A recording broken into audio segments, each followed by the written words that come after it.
से किसी को नहीं, जो आपके सामने बैठा है उनसे किसी को भी नहीं लगता है कि ऐसी कोई भी रुकावट है जो आप लोग पार नहीं कर सकते। हम सब कर सकते हैं। जब भी वो सुबह सुबह उठा करो ना, तो एक मंत्र याद कर लो सुबह उठते समय और आप लोग सोने से पहले। अपने आप को ये बताओ कि हम बेस्ट हैं, हमारे अंदर सारी क्षमता है, हमारे अंदर सारी क्षमताएं हैं, बस हमें उस पर काम करने की आवश्यकता है, हम सब कर सकते हैं। दो चीजें बहुत इंपॉर्टेंट होती है आपकी लाइफ में, आप याद रखना और आप उसको फील भी करोगे। पहली इंपॉर्टेंट चीज जो आपकी लाइफ में इंपॉर्टेंट है, दैट इज आपकी security. Your security comes first. आपकी सिक्योरिटी सबसे पहले आती है, उसके बाद आता है डिसिप्लिन। अगर इन दो चीजों में आपने काम कर दिया और ये दो चीज आपके साथ में है, तो दुनिया की कोई ताकत आपको किसी भी चीज से रोक नहीं सकती। सिक्योरिटी कैसी? सिक्योरिटी इन द वे आज आप जिस समय में जी रहे हैं बेटा, उसमें क्या है ना कि बहुत सारे अपराध, तो उन अपराध का शिकार ना हो तो हम क्या कर सकते हैं, ये मैं आज आपको बताऊंगी।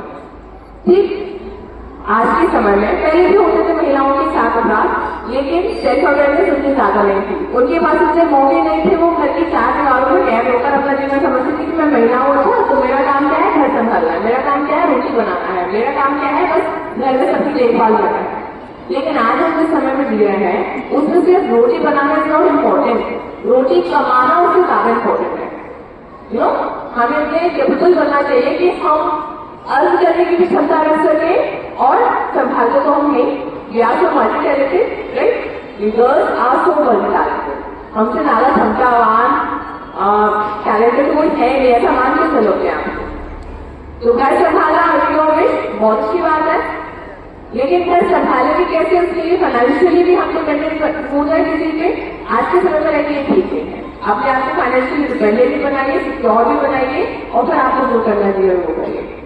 अगर कभी आपके साथ ऐसा हो, आपको लगे कि आप स्कूल आ रही हैं, स्कूल से वापस घर जा रही हैं, घर में, घर के बाहर, पड़ोस में जाते समय, कोई सामान लाते समय, किसी फ्रेंड के घर जाते समय, किसी भी स्थिति में इन 24 आवर्स में अपने घर में अपना एक दिन निकालती है, वो सब 24 घंटे में आपको कभी भी कोई भी असहाय स्थिति महसूस हो, स्कूल में, स्कूल के बाहर आते समय, जाते समय आपको ऐसा लगे कि सब कुछ अजीब हो रहा है, कोई मुझे परेशान कर रहा है, कोई मुझे स्टॉप कर रहा है, कोई फिजिकली नहीं तो फोन के माध्यम से मुझे परेशान कर रहा है, बार बार मुझसे बात करने की कोशिश कर रहा है, मुझे कॉल कर रहा है रैंडम, और हम क्या करते हैं, वो डर जाता है। मुझे लगता है यार अगर कोई मुझे परेशान कर रहा है इसका मतलब मेरी गलती है। अगर मैं मम्मी को बताऊंगी, स्कूल में टीचर्स को बताऊंगी, अपने फ्रेंड्स को बताऊंगी, तो उसे लगेगा तुम्हारी कोई गलती होगी, तुम्हें क्यों परेशान कर रहा है, मुझे क्यों नहीं परेशान कर रहा।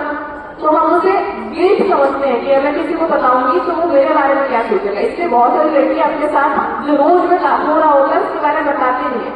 2 साल बाद, 3 साल बाद जब उनके साथ कुछ गलत हो जाता है, फिर वो सामने आती है कि मैडम इतने साल से इनको परेशान कर रहा था, मेरी हिम्मत ही नहीं, बताई नहीं पाई किसी को। तो that is something very wrong.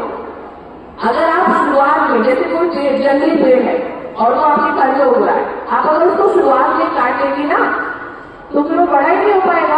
ऐसी प्रॉब्लम है हमारे साथ। अगर छोटी सी आज किसी ने मुझे देख के मुझ पर ताना करा, किसी ने मुझ पर कोई अभद्र टिप्पणी की मुझे देख के, और मैंने इग्नोर कर दिया, मैंने कहा क्या करूं, कोई बात नहीं है, तो ऐसे से बोलता रहता है। फिर जल्दी जल्दी उसकी हिम्मत थोड़ी और बढ़ जाएगी, फिर परसों फिर आपकी इग्नोर क्या हो सकता है, वो उसकी हिम्मत और बढ़ रहा है।